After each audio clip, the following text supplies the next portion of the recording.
The Bucks Herald, 17th of February 2014.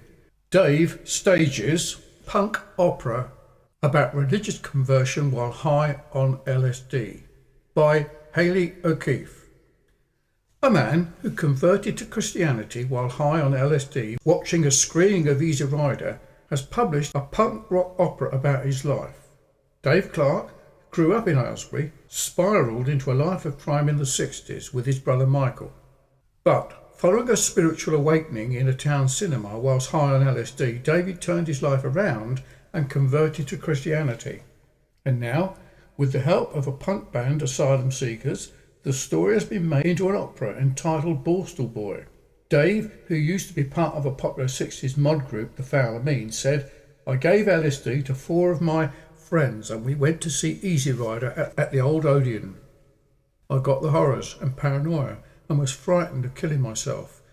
I cried out to God saying, 'Jesus, please help me.' All of a sudden, peace came upon me and I heard his voice speaking to me saying, 'I've been with you, Dave, you've been searching for a long time.' I turned my life around that night." The opera is based on Dave's book of the same name, but the writer hopes that actually seeing actors perform his story will appeal to a wider audience. He said, "There are ways for people to turn their lives around, but they need help."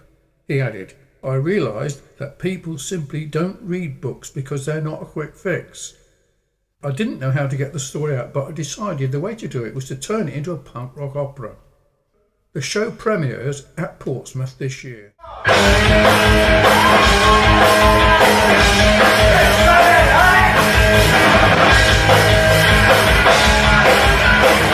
But Dave hopes it will be performed in jails around the country and has written to Aylesbury MP David Liddington asking for this help.